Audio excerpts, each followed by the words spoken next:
Who doesn't like a good underdog story? And what would be a better story, especially on the occasion of our Independence Day, than what modern India has shaped up into?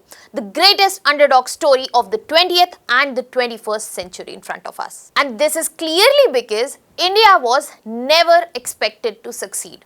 It was absolutely quite the opposite. Because for decades, people have looked at India and they have seen a country which was anytime too poor, which was anytime too divided, too populous, or too chaotic to succeed. And these people, they have not just thought about it, they have said this out loud. They have written books about it, they have published articles, and they have made predictions. But on the brighter side, again and again, India has made those predictions look very, very wrong. So let us begin with this and let's start with the OG in terms of prediction how bad India would go if it gets independence. Winston Churchill. Churchill opposed India and its independence because he did not believe India was capable of governing itself at all. He dismissed the idea of India as a coherent political nation, and he also feared that British withdrawal would result in a disorder and authoritarian rule. He also predicted that Indian leaders would be little more than just men of straw. So pretty much clearly, Churchill genuinely opposed independence, and his broader prediction was that British leaving India would make India unstable, unable to govern itself.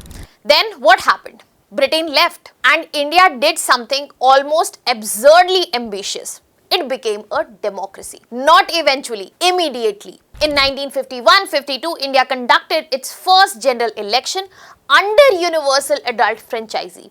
A poor, newly independent country with hundreds of millions of people that decided that everyone would get a vote. The educated, the uneducated, the rich, the poor, everybody will get the vote. Now that brings us to the second prediction that was made for India. In 1960, an American journalist, scholar Selig Harrison published India, the Most Dangerous Decades. The title itself tells you a lot and very clearly. Harrison clearly warned and predicted that after Nehru's departure, India could face either balkanization or an authoritarian rule which will be backed by army. So in simple words, what he meant to say that Nehru goes out of the picture and India breaks into pieces. So then what happened? Nehru passed away in 1964 and army did not take over. India did not balkanize. Lal Bahadur Shastri became the Prime Minister, then Indira Gandhi, then Morarji Desai, and this went on. That means the governments changed, the Prime Ministers changed, the political parties,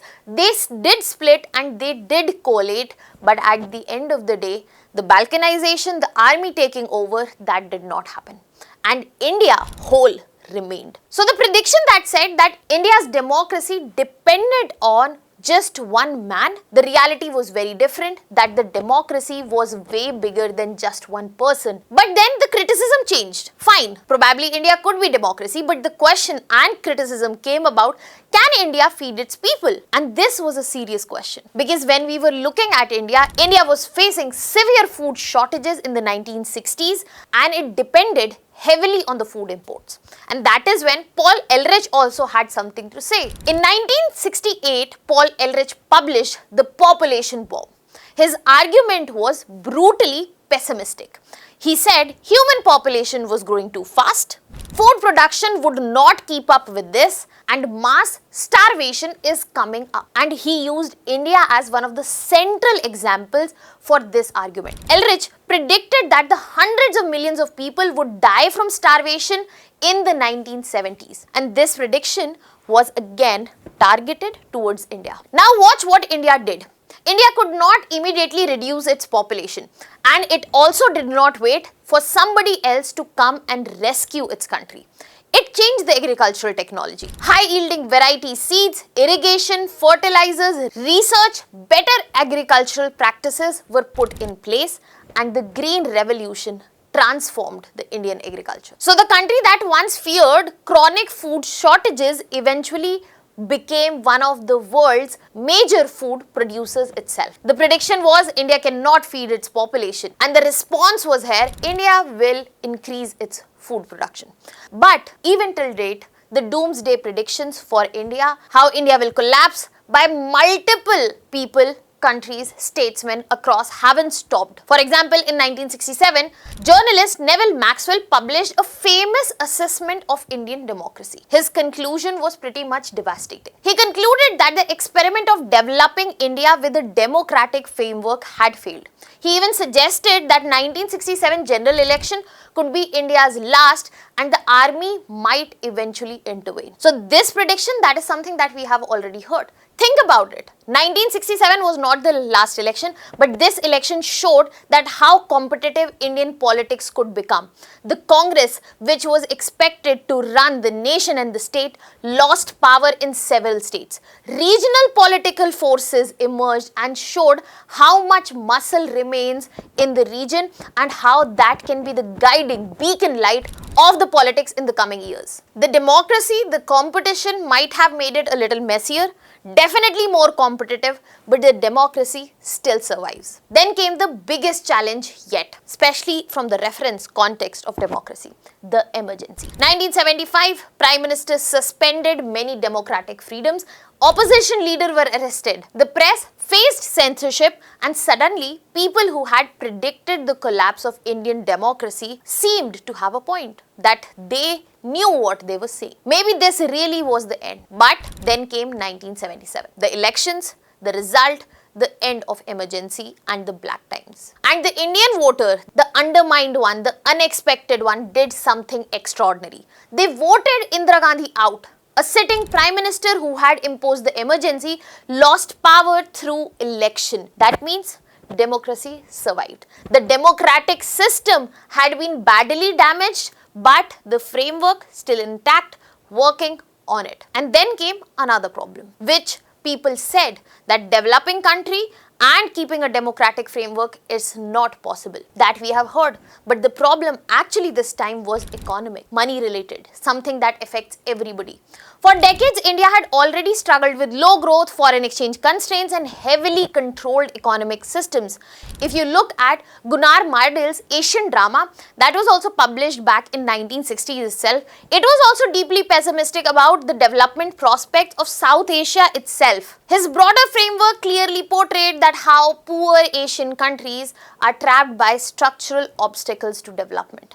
But later, scholarship notes just how dramatically Asian development diverged from the pessimistic expectations of that era, with India eventually breaking out what to be called of Hindu rate of growth. Today, we are not only the fastest growing economy in the world in the times which are turbulent, unpredictable, ununderstandable, we are also looking at a strong growth rate. But even though India still had to face its biggest economic test in 1991, where many were looking that this was the doomsday scenario and this was not theoretical, that was not a prediction anymore, that was a real challenge. India was genuinely running out of foreign exchange. The country had to pledge its own gold. The imports were under enormous pressure. The government was literally staring at balance of payments crisis. So, was this the end?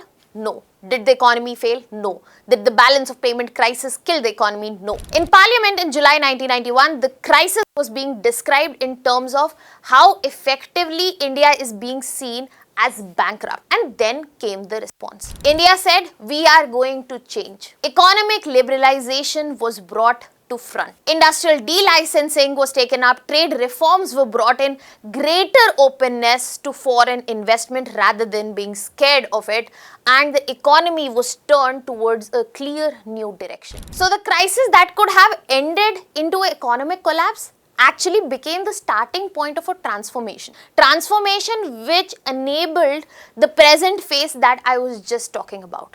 And this is exactly where the story gets interesting.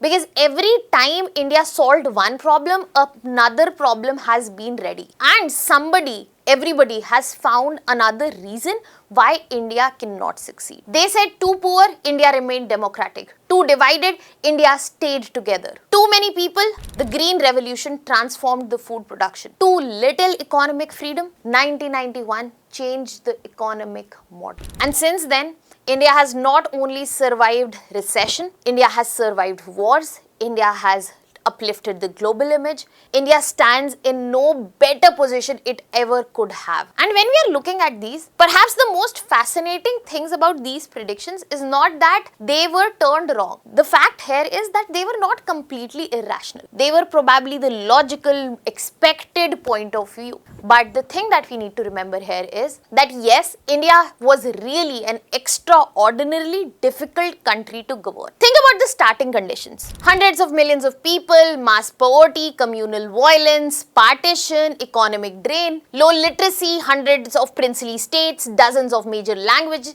deep caste division, regional identities, food shortages and whatnot. And a democratic constitution that gave political power to us, to people who had never possessed it at that scale.